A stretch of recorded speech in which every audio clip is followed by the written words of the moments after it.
Donc, quand vous devez sonner le gong, pensez à bien le sonner au moins 5 minutes avant pour qu'on ait le temps de venir tranquillement pour méditer. C'est la tradition dans tous les monastères, justement, de sonner le gong avant chaque pratique. On dit que les bons gongs font les bons amis. Mais il n'y a pas de bonze ici. Non. Bon, alors, c'était pour vous détendre un peu.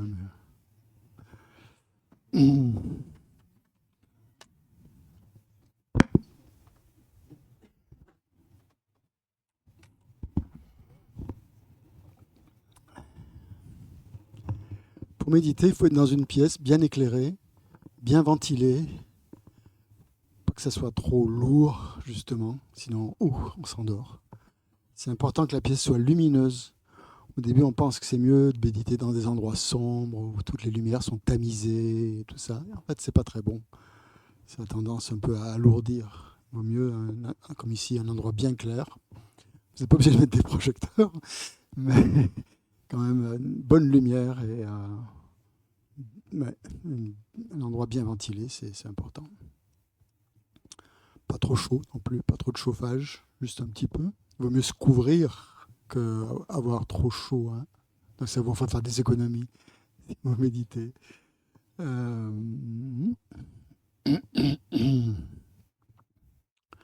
Donc on va commencer justement par la posture, parce qu'on n'a pas vu ce matin. On fera une méditation la même à peu près que ce matin, mais avec la bonne posture de méditation. Donc je vais prendre la version qui est donnée ici dans le livre Comment méditer. Comme ça, vous pourrez vous y référer si... en gros, c'est la même, hein, ça change pas souvent. Hein, on adopte tous plus ou moins la même posture.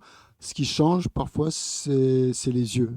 Hein. Les yeux, il y en a qui méditent avec les yeux ouverts, d'autres mi-clos, d'autres fermés. En fait, bon, c'est à vous de voir comment...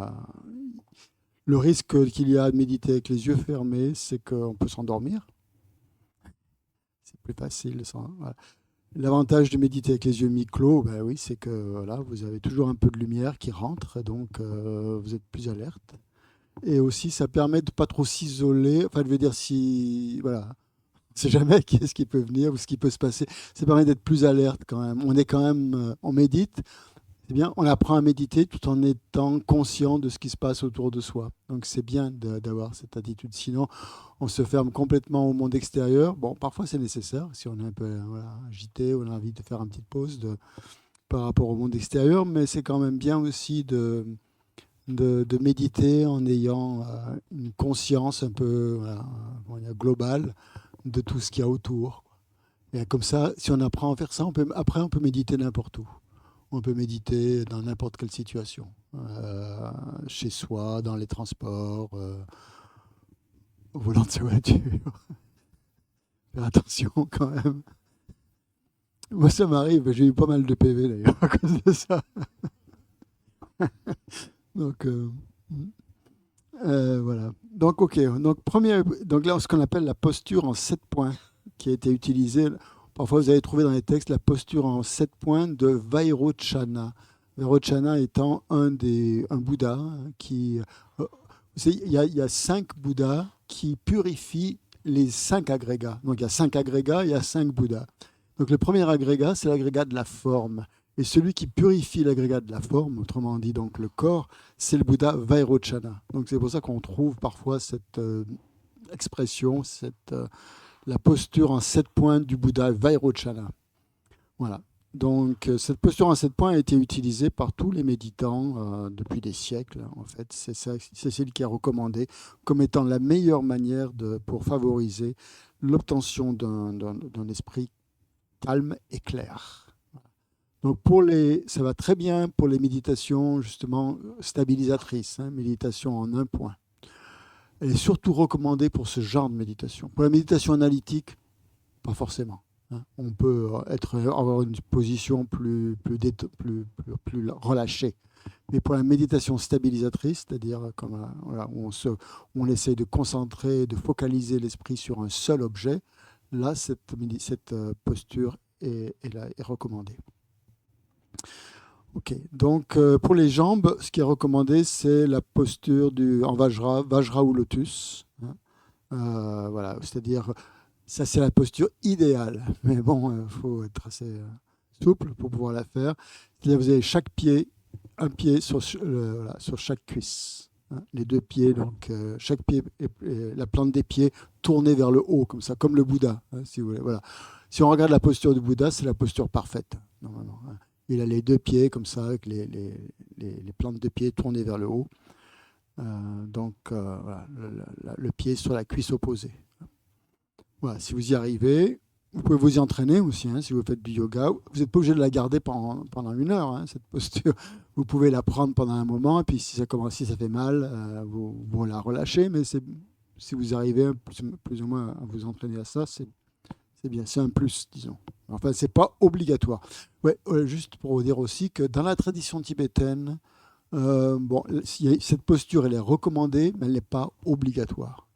Ne vous dites pas parce que j'arrive pas à tenir cette posture, je suis pas bon, j'arriverai jamais à méditer, je fais autre chose. Voilà. Non, non, c'est pas tous les maîtres que j'ai entendu dire, enfin enseigner. Personne n'oblige à avoir une posture, la posture parfaite du Bouddha Vairochana. C'est celle qui est recommandée, mais en aucun cas obligatoire. Et dans la tradition tibétaine, il n'y a personne qui passe derrière vous avec un bâton pour vous secouer, quoi. Ou si vous n'avez pas la bonne posture. Ça ne se fait pas, hein. Vous faites donc selon vos capacités. Voilà. Donc pour nous, bien sûr, cette posture, c'est la plus difficile à tenir, hein. C'est pas, voilà, ça demande quand même pas mal de choses. Pas mal de souplesse. Et, ouais. Pour les Asiatiques, c'est pas trop un problème. Ils sont habitués à ne pas avoir de chaise, en Inde notamment, et à vivre, à être toujours assis en tailleur. Donc pour eux, il n'y a aucun problème, hein, de ça. Ouais. Sinon, il y a le demi-lotus, où on met normalement le pied gauche sur la cuisse droite, hein, et l'autre jambe, on la laisse normale, disons, juste croisée, hein. Donc, donc c'est celle du demi-lotus, hein. Pied gauche sur non, non, c'est la jambe droite, pardon. Le pied, le pied gauche sous la jambe droite, voilà, c'est ça. Le pied gauche sous la jambe droite et le pied droit par-dessus la cuisse gauche. Voilà, voilà, ça c'est la deuxième possibilité. La troisième, c'est comme je suis assis maintenant, juste les jambes croisées avec les deux pieds au contact du sol. Okay. Il y a le coussin aussi qui est important. Le coussin, c'est bien parce que ça permet de rehausser et de faire culbuter un peu, de basculer le bassin, hein. Donc il faut essayer de méditer sur un coussin qui vous permet de basculer le bassin. Il y a plusieurs types de coussins. Alors là, c'est à vous de voir, hein, c'est suivant votre morphologie, suivant ce qui vous plaît. Il y a des coussins durs, il y en a qui sont plutôt mous. Voilà. Moi, j'aime pas, je suis un peu entre les deux. Quand le coussin est trop dur, le risque que l'on a, c'est que parfois on a des fourmis, vous savez, des picotements dans les jambes. Et ça peut être désagréable pendant la méditation d'avoir ce genre de fourmis qui vous courent partout. Donc, c'est pas forcément. Voilà. Il faut prendre à ce moment-là, si vous avez ce genre de problème, prenez un coussin un peu moins dur, plus mou, hein. Là, c'est pas mal d'avoir les coussins qu'on a ici sont assez mous et je trouve qu'ils vont bien. Et donc, après, si vous avez des fourmis, tout ça, rien ne vous oblige à endurer, attention, à endurer les fourmis. Vous pouvez très bien desserrer les jambes, hein. Voilà. Ne vous sentez pas obligé de rester dans cette posture. Voilà. Si c'est pas une obligation, si vous sentez que vous avez un peu mal, vous avez mal, vous avez un inconfort, desserrez la posture. Ne vous sentez pas obligé. Après, ça dépend des gens, hein. Nous, j'ai remarqué que parfois, c'est vraiment lié à l'esprit, hein. Parfois, donc, on a mal, mais si on relâche tout de suite, bon, ok, ça va résoudre peut-être le problème un petit moment, mais après, on aura aussi mal dans cette posture. Donc il vaut mieux essayer de tenir un peu plus longtemps et d'endurer un petit peu cette douleur ou de regarder. Et parfois, ça se détend tout seul. Parfois, non. Parfois, mais il faut essayer quand même de ne pas de pas relâcher tout de suite, mais essayer de tenir un petit peu pour, voilà, pour voir. Ça permet de regarder aussi la douleur, de voir, d'endurer un peu la douleur. C'est pas plus mal, hein, parce que nous, on a un peu cette tendance à, dès qu'il y a un problème ou dès qu'il y a une douleur, vite, vite, vite. Il ne faut pas qu'il y ait de douleur. Il faut supprimer, il faut enlever. Dès qu'on a faim, on se précipite dans le frigo. Dès qu'on a soif, on se précipite. Voilà. Il faut tout de suite qu'on ait la satisfaction de quelque chose d'immédiat. Et là, on a un peu cette tendance aussi à la méditation, où dès que ça fait mal, non, on ne supporte pas. Ben, il faut essayer de... Parce que c'est notre esprit qui est tendu, en fait. C'est notre esprit qui est insatisfait, qui ne veut pas le moindre problème et qui va réagir immédiatement. Et ben, laissez-le réagir. Et puis, vous voyez, quand il va se calmer au bout d'un moment. Et il va dire, bon, c'est pas, finalement, ça va pas si mal que ça. Et ça va se détendre.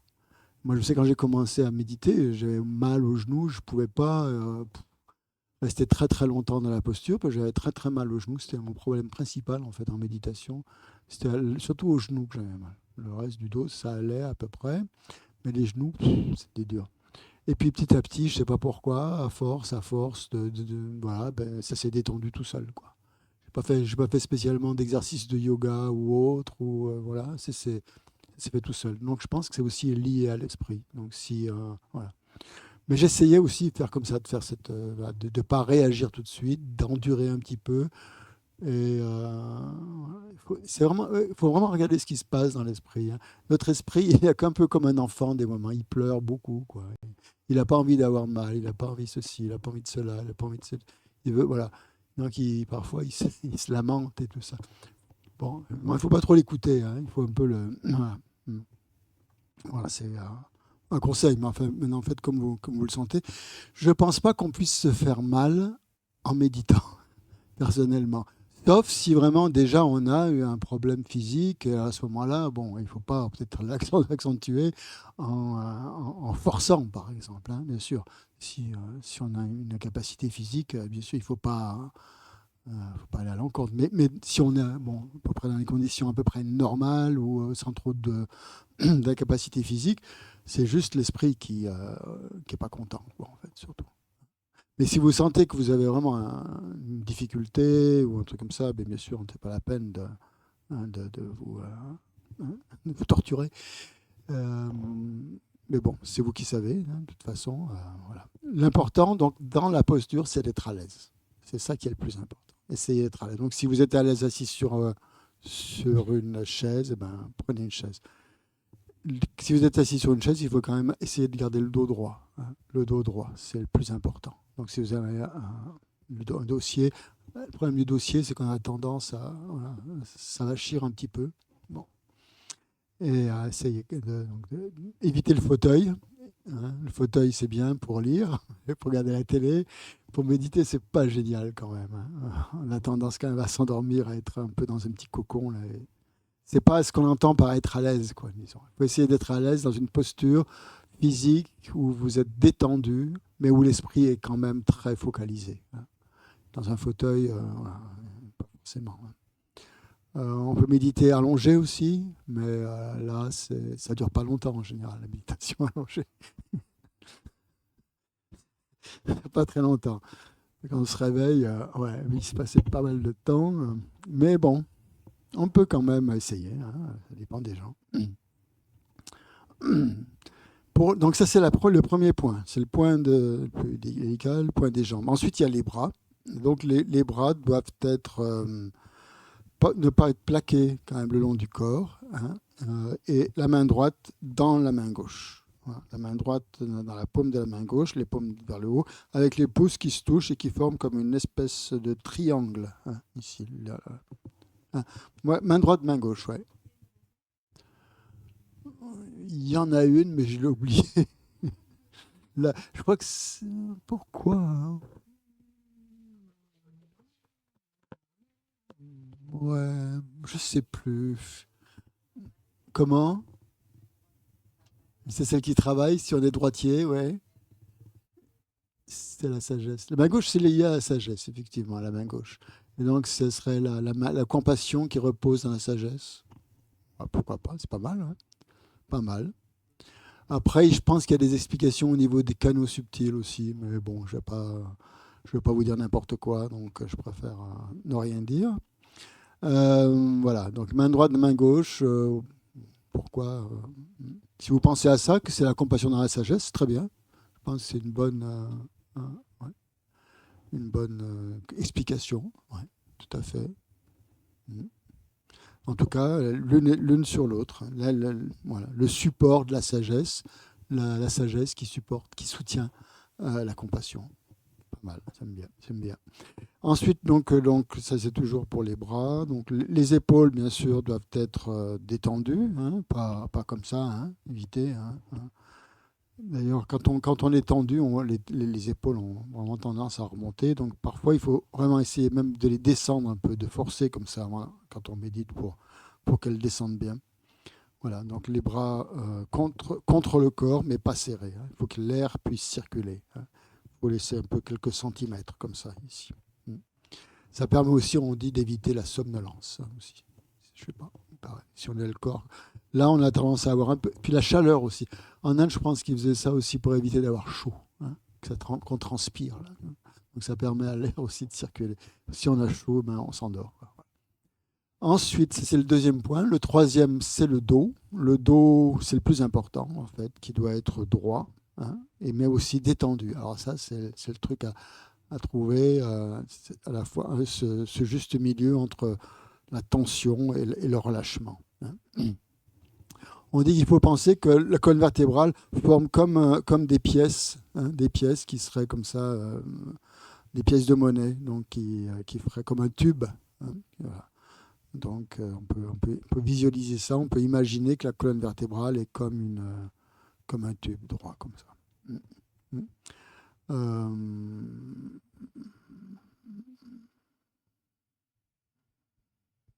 voilà. Ce qui est bien, c'est de sentir, quand on médite aussi, on le sent tout de suite. Si on est comme ça, ou si on est comme ça, il faut essayer de trouver un espèce d'axe, un point, un axe justement, où l'on ne penche ni à droite, ni trop à gauche, ni devant, ni derrière. Et ça, quand on peut s'amuser comme ça en balançant un petit peu le corps. C'est pour ça que parfois on voit les Tibétains, les moines qui se balancent un petit peu. Et ça permet de détendre vraiment. Ça, c'est bien aussi pour la posture, pour détendre les jambes, de faire des petits mouvements comme ça, giratoires, comme ça, à droite, à gauche, et puis jusqu'à ce qu'on voilà, on sente bien la verticalité, hein. Et cette verticalité, on la sent tout de suite quand on y est, hein. Non, et là, pour la sentir, eh bien, on a tendance, nous, j'ai remarqué, à avancer vers l'avant. Je sais pas, on avance vers l'avant, hein.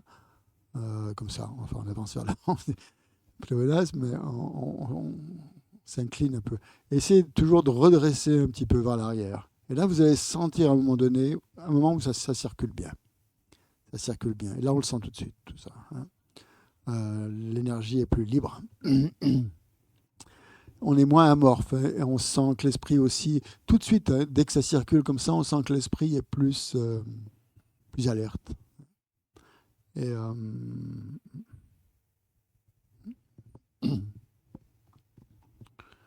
oui. Ensuite, quatrième point, les yeux. Donc voilà, les yeux, on en a parlé tout à l'heure, pour se concentrer. Donc voilà, nous, on a tendance à fermer les yeux pour méditer, mais c'est recommandé quand même de garder les yeux légèrement ouverts, hein, pour laisser passer un petit filet. Voilà. Donc voilà, sinon ça favorise donc la somnolence pour les yeux.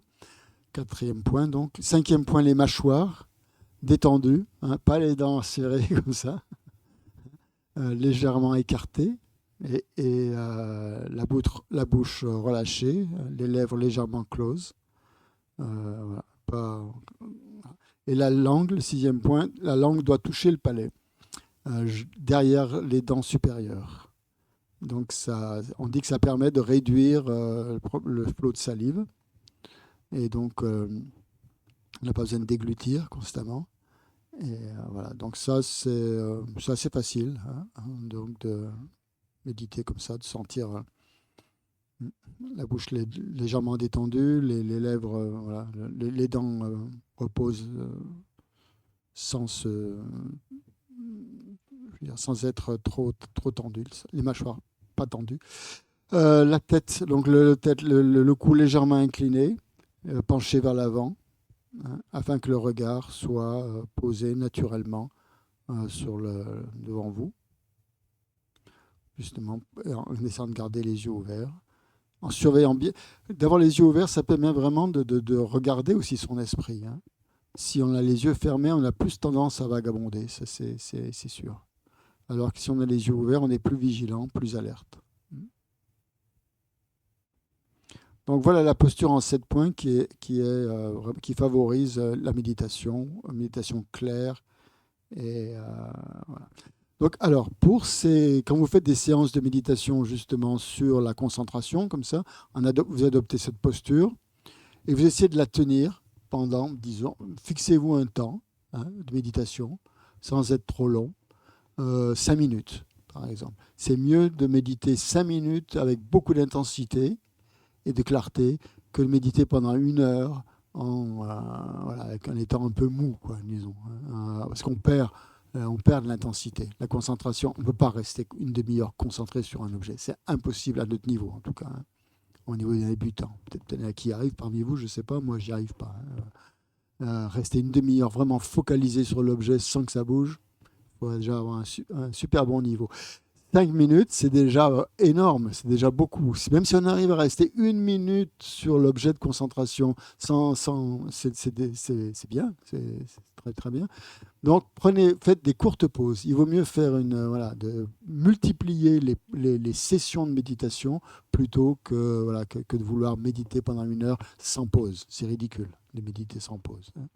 Voilà. Donc pause, par pause, ça ne veut pas dire de se lever chaque fois, puis d'aller se faire un café, de regarder son téléphone. C'est pas ça que ça veut dire. Ça veut dire juste se détendre un petit peu, et puis voilà, juste se détendre, se secouer la tête un peu, faire quelques exercices comme ça, et puis on reprend un peu. Et ça, on fait ça pendant une demi-heure. Ça fait à peu près 6 périodes de 5 minutes ou 5, et là, c'est bien. On arrive vraiment à progresser très vite comme ça, très très vite. Et voilà. Donc là, quand on décide, par exemple, qu'on va méditer pendant une demi-heure, par exemple, ce qui est très bien, et pendant cette demi-heure-là, on fait 5 sessions, par exemple.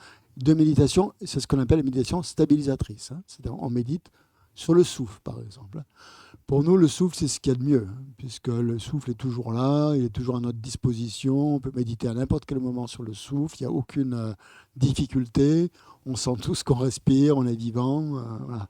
Pas de problème, c'est assez facile et ça détend bien aussi, hein, le fait de sentir que l'énergie circule. Voilà, méditer sur le souffle, ça calme l'esprit tout de suite, ça donne plus de joie, voilà. Donc c'est vraiment bien. C'est une très bonne préparation en tout cas, ou même une pratique. Parfois, on peut méditer sur ce qui est recommandé en tout cas dans la tradition bouddhiste, c'est de méditer sur le Bouddha Shakyamuni, hein. C'est de prendre une représentation du Bouddha Shakyamuni et d'essayer de constamment revenir sur cette image. Comment?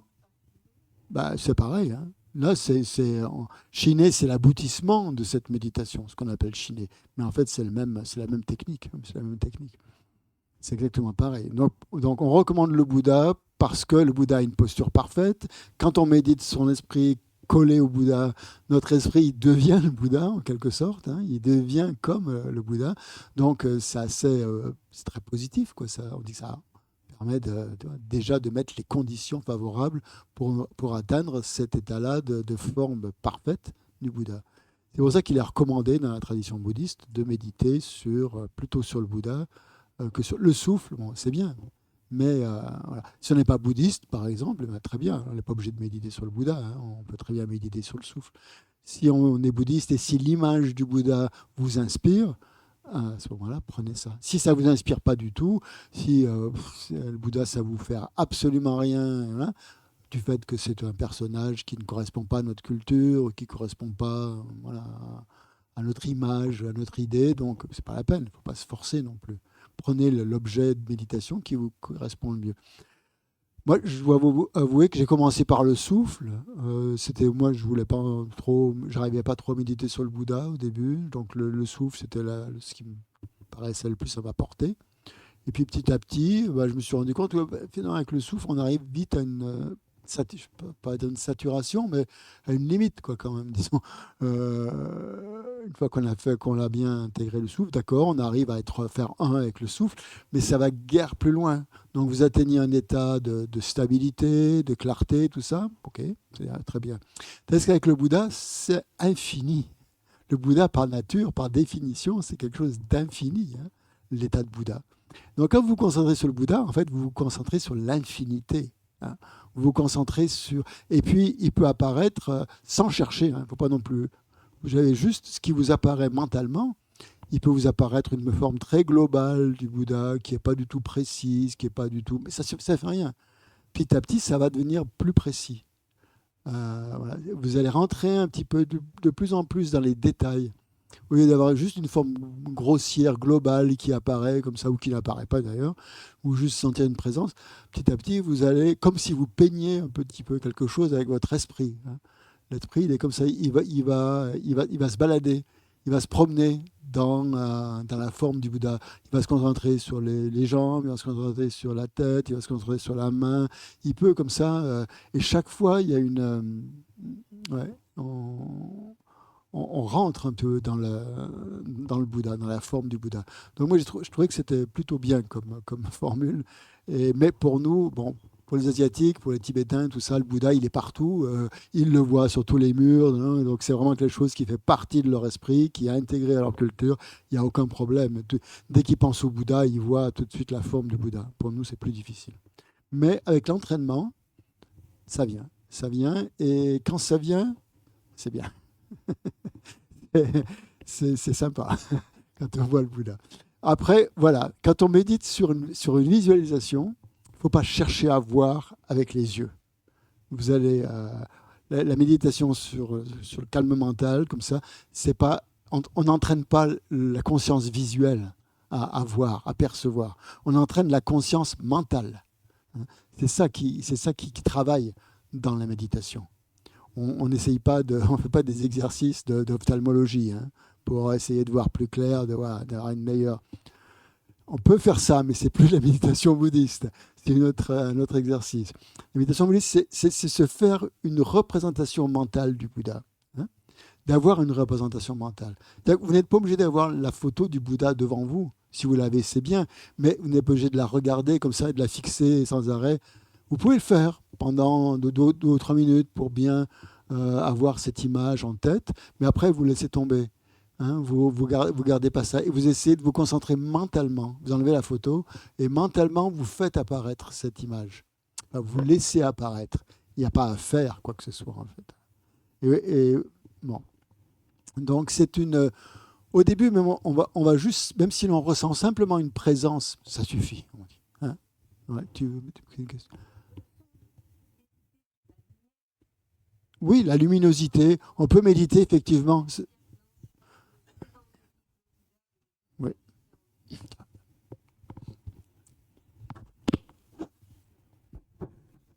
Et on peut peut-être méditer sur la lumière, puisque souvent on nous demande de visualiser le Bouddha comme une lumière blanche. C'est sûr. Il y a des méditations qu'on peut faire justement où on visualise la lumière qui émane du Bouddha et qui entre en nous et qui purifie les choses. Méditation, c'est un type de méditation effectivement qu'on peut faire. Oui, tout à fait. Parce que moi j'ai du mal avec les détails justement. Mais non, tout le monde a du mal avec les détails, hein.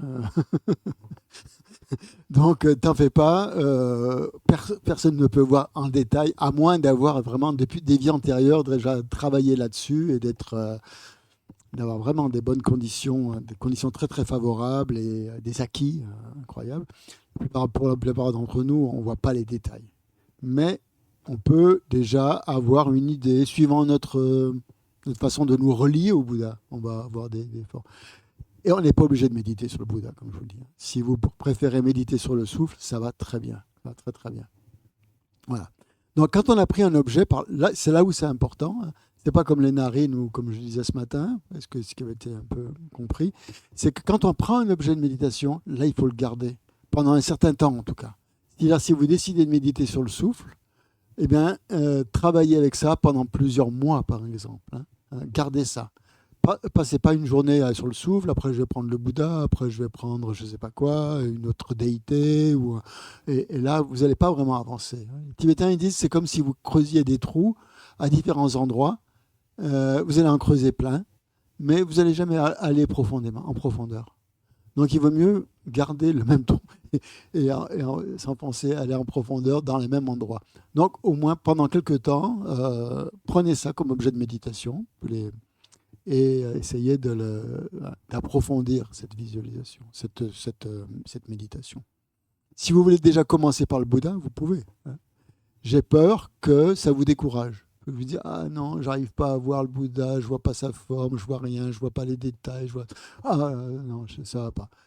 Le souffle, au moins, on risque pas de se décourager, ça détend tout de suite, ça met tout de suite dans des bonnes conditions, ça a des effets thérapeutiques, c'est bien. Hein. Donc voilà, j'ai l'impression que ce que j'ai ressenti, moi, et plusieurs personnes me l'ont dit, c'est quand ils essayent de méditer sur le Bouddha, on n'a pas tout de suite les effets de la méditation sur le Bouddha. Au début, ça peut être un peu frustrant parce qu'on n'arrive pas à voir et on a l'impression. Et du coup, l'esprit vagabonde, il n'est pas content et on n'a pas trop envie de méditer, quoi. Tandis qu'avec le souffle, ça permet donc tout de suite d'avoir des effets très positifs, très très positifs de la méditation. Okay. Bon, j'ai beaucoup parlé. Il y a des questions par rapport à la posture et par rapport à tout ça. Il faut bien clarifier tout ça, hein, que ce soit bien clair, que ce soit bien dans votre esprit, bien très important hein, d'avoir tous ces détails. Ouais, pardon. Oui, c'est pour savoir quand on médite donc sur le Bouddha ou une déité, est-ce qu'on y met un sentiment ou est-ce que c'est vraiment que visuel? C'est pas visuel.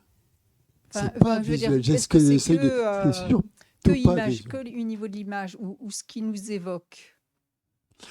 Personnellement, j'ai remarqué que lorsqu'on a une sensation par rapport à cette déité, c'est plus facile de la voir.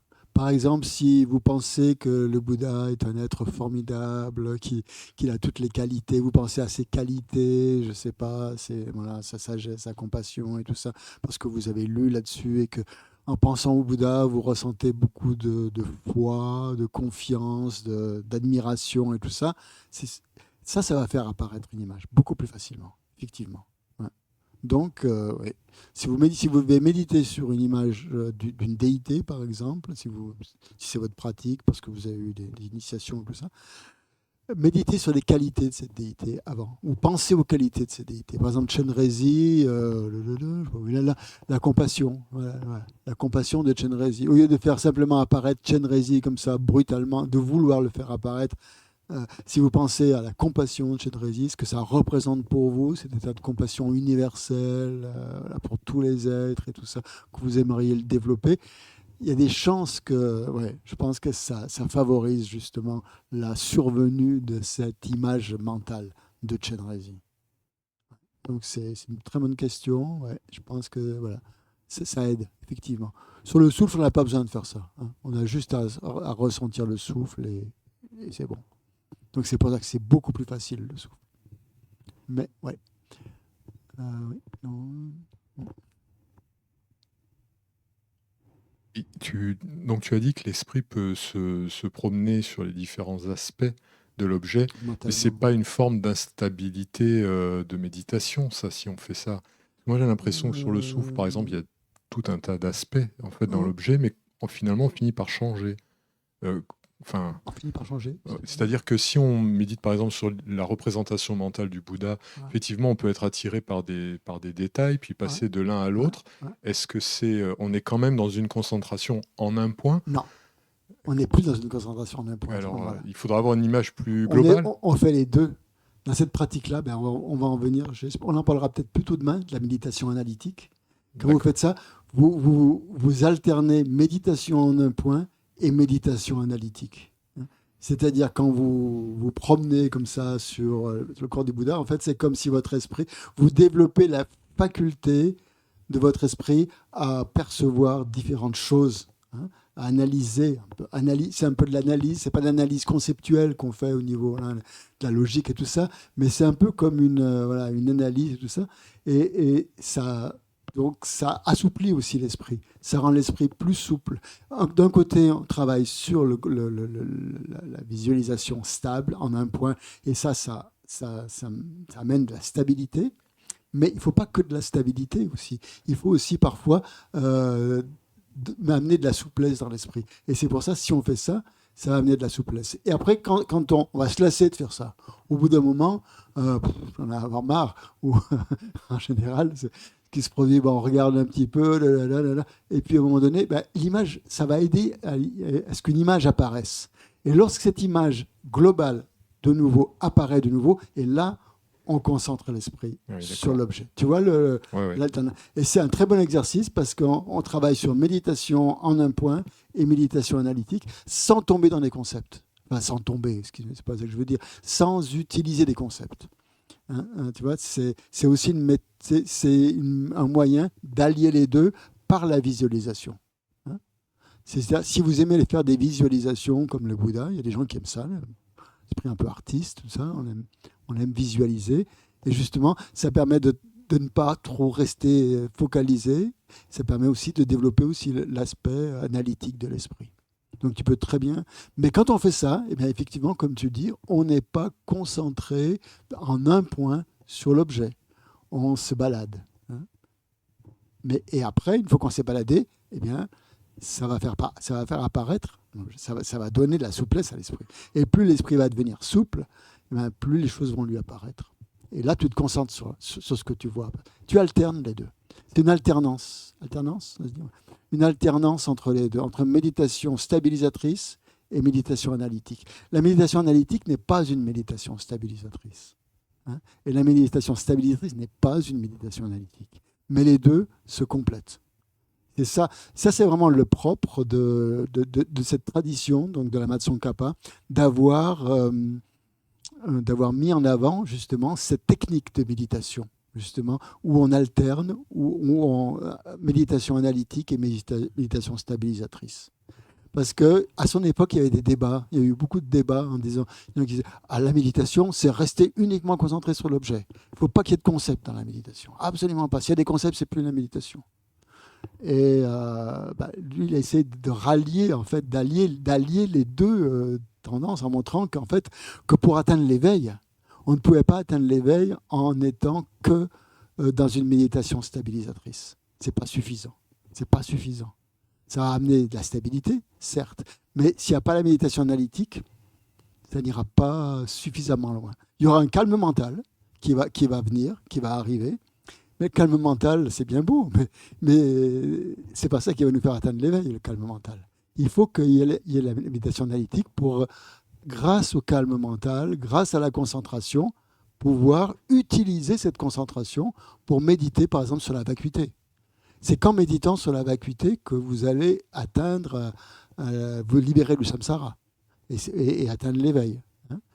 Et sur la compassion. Si vous n'utilisez pas la compassion et la vacuité comme méditation, vous allez rester dans le calme mental et c'est tout. Vous serez très heureux dans votre calme mental, ça sera très calme, ça sera super, vous allez être dans une certaine aisance, félicité, souplesse, très très bien, très très très confortable. Au moment de la mort, il n'y aura rien qui aura été résolu. Vous n'aurez pas réalisé la vacuité, vous n'aurez pas développé plus de compassion, vous serez toujours un être ordinaire, entre guillemets. Pas vraiment ordinaire, parce que vous aurez quand même des qualités de concentration très très développées. Mais ça va pas, dans la vie prochaine, c'est pas sûr que vous les retrouviez, ces qualités de concentration. Peut-être oui, peut-être non. Et peut-être si vous les retrouvez, ça va peut-être vous aider à avoir un bon travail dans une certaine société, ou pas, mais pas vous libérer du samsara. Donc c'est pour ça que Tsongkhapa a vraiment insisté sur ces deux aspects et de les pratiquer alternativement et conjointement, si on peut aussi. Voilà. Donc je m'excuse, c'est un peu long, mais je pense que ça clarifie les choses. Que la méditation, il ne faut pas penser que c'est juste rester comme ça et puis se concentrer en un point. Et c'est aussi on verra plutôt demain l'autre aspect, l'aspect analytique. Donc, mais déjà, c'est une bonne introduction, on peut dire. Merci pour la question.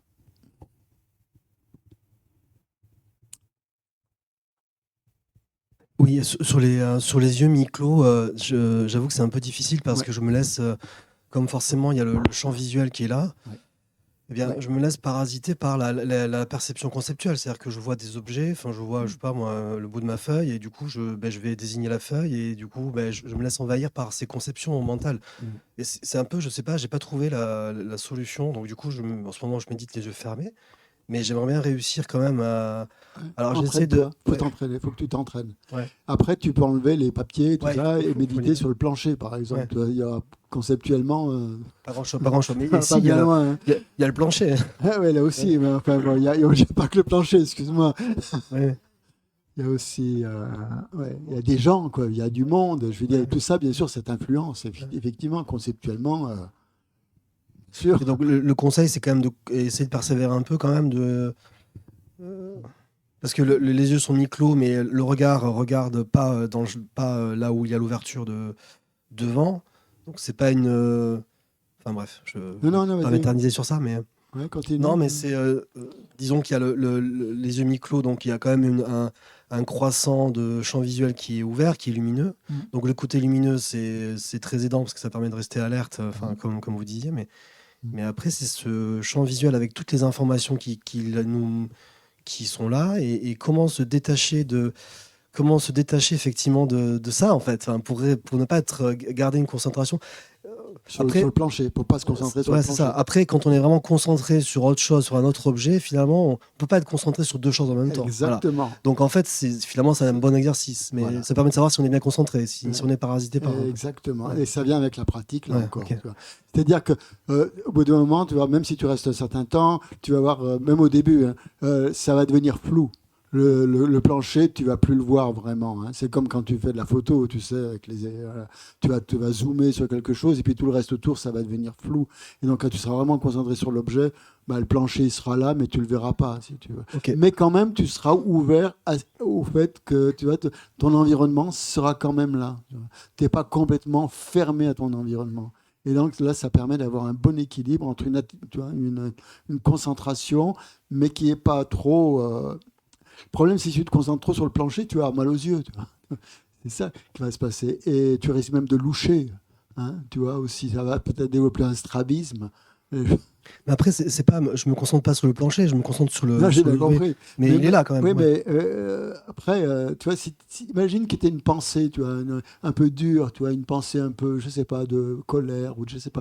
Et là, tu vas voir, le plancher il va t'apparaître beaucoup plus dur, tu vois. Et donc, voilà, mais bon.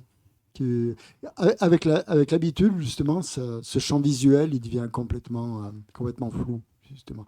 Et après, tu peux rester à la fois concentré sur l'esprit, sur ton objet de méditation, et à la fois garder les yeux ouverts. Et après, donc ça permet, comme je le disais, de pouvoir méditer n'importe où. Ok, merci.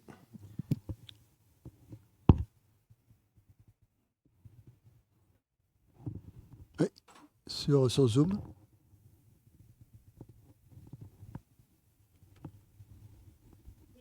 Je ne sais pas si c'est plus une question pour vous, mais en fait, j'étais aussi méditer sur le Bouddha. Et ce qui m'apparaît, je ne sais pas pourquoi, mais c'est Chenrezig.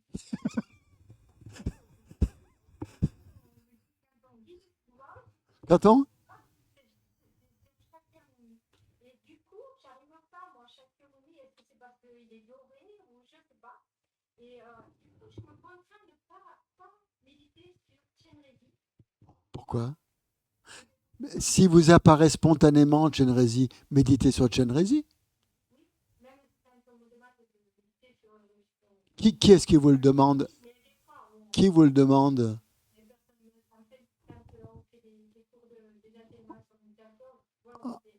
Oui, parce qu'on donne un exemple un peu générique quoi, pour tout le monde. Mais si vous avez une certaine affinité pour le Bouddha de la compassion, pour Chenrezig, allez, non, méditez sur Chenrezig. Si en plus vous avez la chance qu'il vous apparaisse spontanément, vous allez voir. Après c'est le Bouddha qui va vous apparaître. Comme ça, méditez sur Shakyamuni.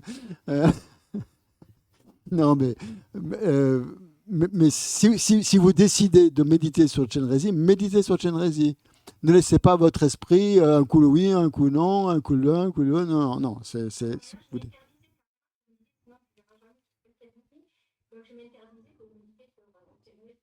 ne vous interdisez pas. Non, non, on n'est pas. Non, non, évitez les interdits comme ça. Mais restez. Si c'est vraiment, si vous avez des facilités avec Chenrezig, prenez-le comme objet de méditation. Voilà. Et puis après, prend un certain temps en tout cas. Et puis vous verrez bien.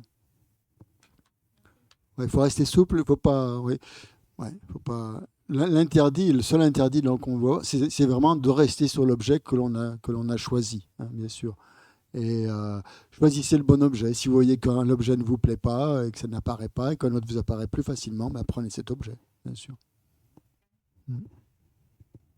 Voilà. Autre chose sur Zoom? Non?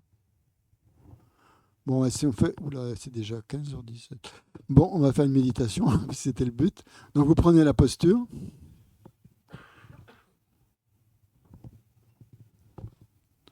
La posture en 7 points du Bouddha Vairochana. Et puis je vais vous guider un petit peu dans une méditation. On va méditer sur le souffle, hein, comme ça sera plus facile. Mais si vous avez envie de méditer sur Chenrezig pendant que je vous dis de méditer sur le souffle ou sur le Bouddha, allez-y. Hein. Mais bon, moi, je guide des méditations sur la respiration. Hein. Donc, prenez la posture avec les jambes, donc les mains, les bras, tous les différents points donc, de la posture. Essayez de les passer en revue, ces 7 points, à partir donc des jambes jusqu'aux yeux, la langue, les mâchoires, etc.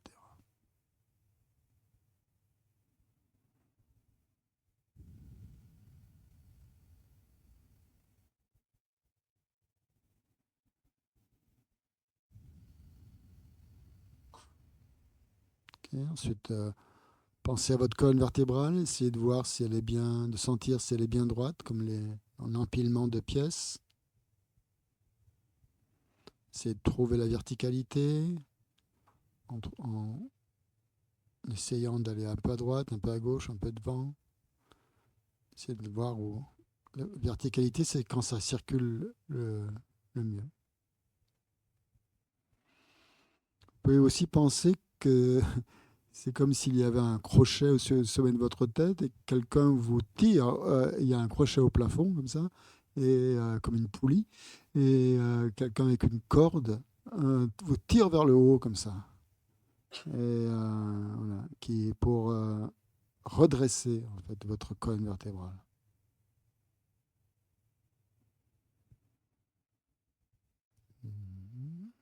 Gardez les yeux légèrement ouverts si vous pouvez. Inclinez le regard vers le bas,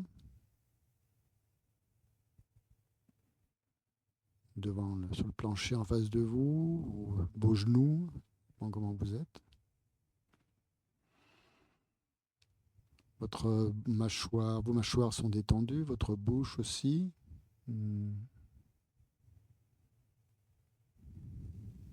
Votre bouche est fermée.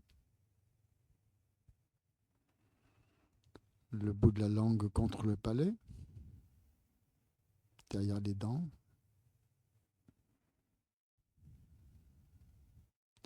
Essayez de vous détendre, de détendre votre corps dans cette position. Relâchez bien les épaules.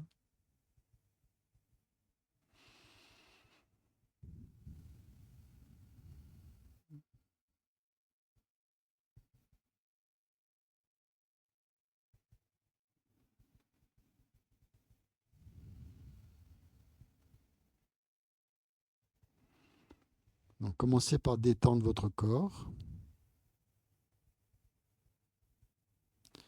Essayez de ressentir le point supérieur de votre crâne. Et laissez donc ce sentiment, cette sensation, ce ressenti de détente qui se développe de plus en plus à partir du sommet de la tête.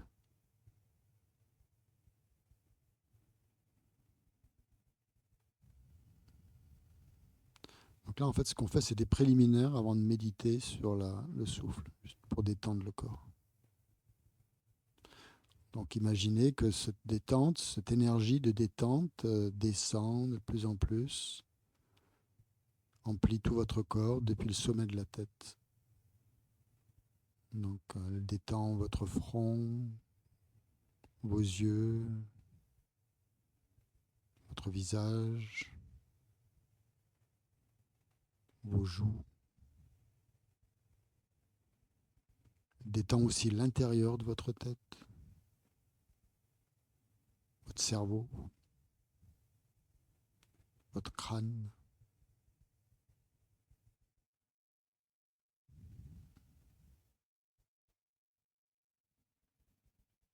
Laissez pénétrer ce ressenti de détente dans toutes vos cellules, dans chaque atome, chaque particule de votre tête.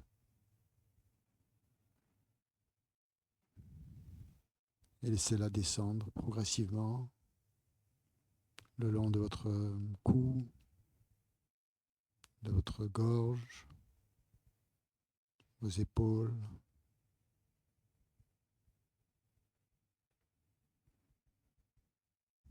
Ressentez cette énergie qui circule dans vos deux épaules en même temps, qui les détend,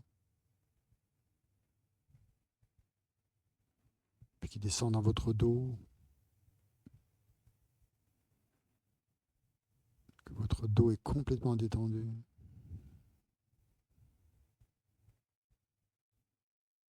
Puis elle descend devant votre corps.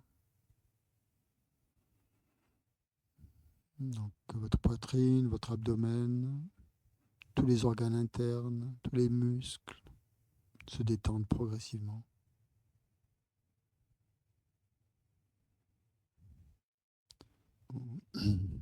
Vos jambes, vos genoux, vos tibias, vos chevilles, vos pieds.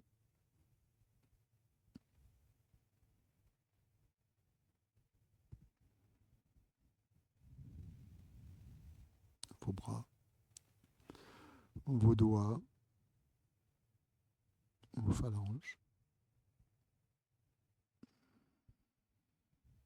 Donc sentez que votre corps est complètement détendu. Il n'y a aucune tension.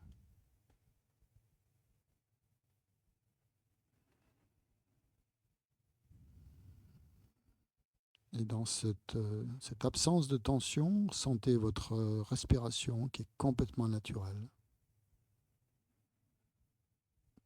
qui suit un rythme d'inspiration, d'expiration totalement naturel.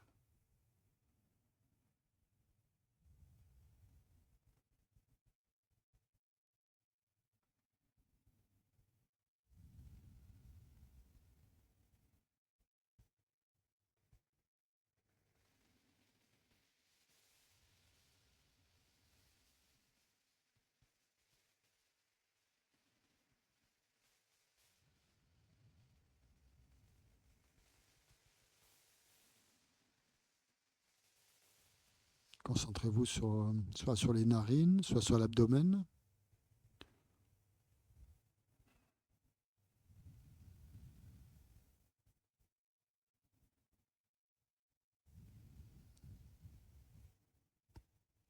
Là où l'air entre dans votre corps et ressort.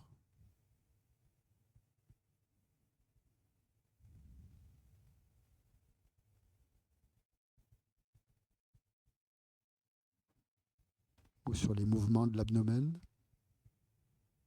qui se détend et se détend.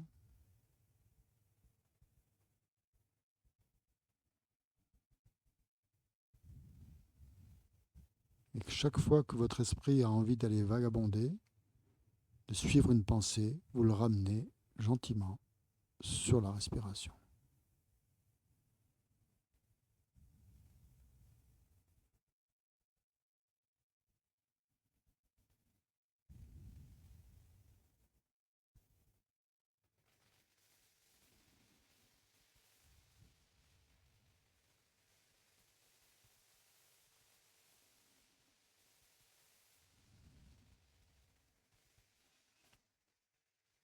On va essayer, c'est bien de se mettre un temps de pratique, on va dire 5 minutes. Pendant 5 minutes, on se dit qu'on va essayer d'être complètement concentré sur le souffle et sur rien d'autre. Et que tout ce qui est extérieur au souffle, les sons, les pensées, tout ça, ne nous perturbe pas.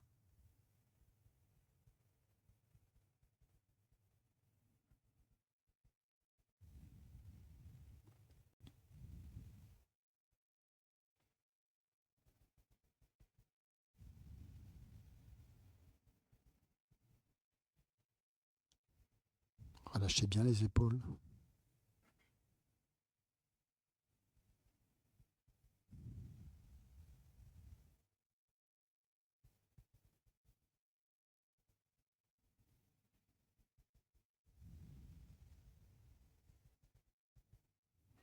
Sentez que votre esprit est très alerte, très concentré, très attentif au souffle.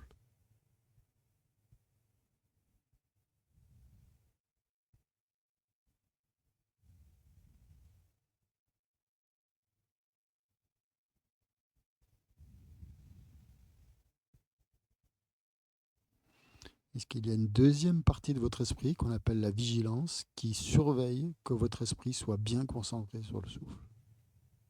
C'est comme un espion.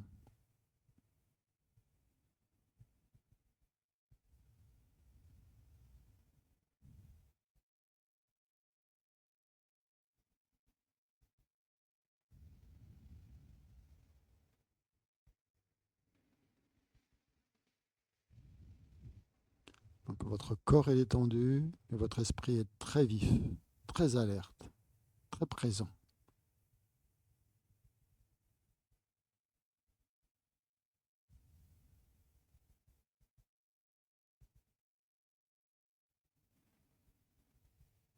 Essayez de garder les yeux mi-clos, pas les fermer. S'ils sont fermés, ouvrez-les légèrement.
Redressez légèrement votre colonne vertébrale.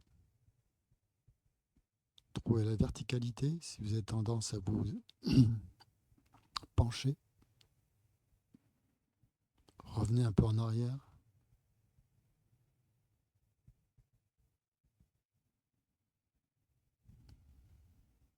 Dégagez bien la poitrine.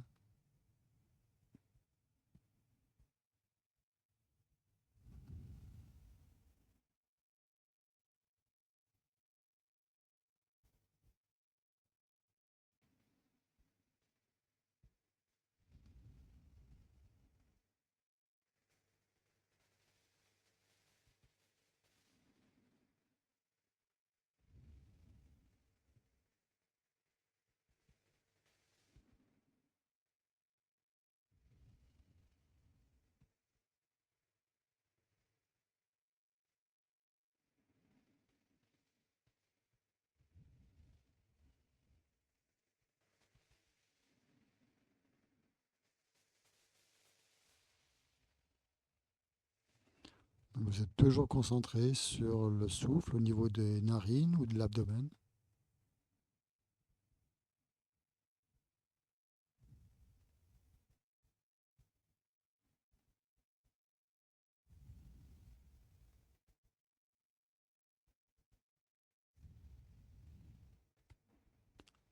Si vous voulez, vous pouvez aussi compter les cycles respiratoires pour être encore plus concentré.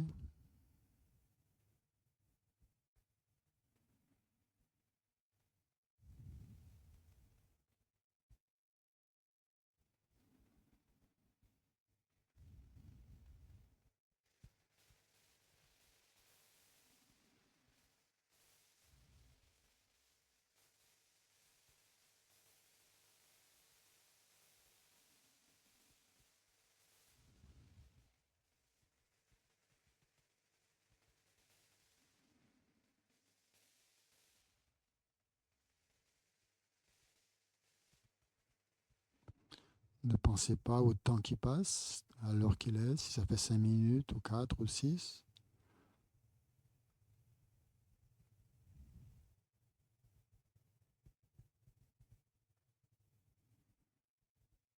Juste la respiration.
On va terminer cette méditation en pensant que cette pratique, on ne la fait pas simplement pour soi, pour être plus détendu, plus calme, pour avoir uniquement des qualités personnelles, mais aussi pour être plus en phase avec les autres, plus à même de servir ou d'aider les autres.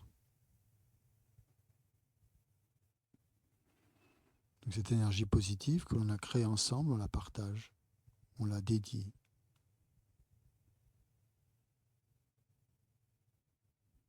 Et on souhaite que ça ait des effets bénéfiques pour soi et pour les autres, directement ou indirectement. Que ça apporte plus de bonheur, plus de joie dans le monde actuel. Pour nous et pour les autres. Et voilà. Et on s'arrête, on se lève et on va faire une petite pause.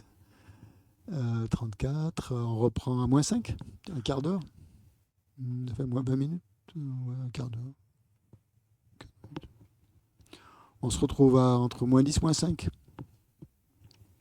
pour la suite.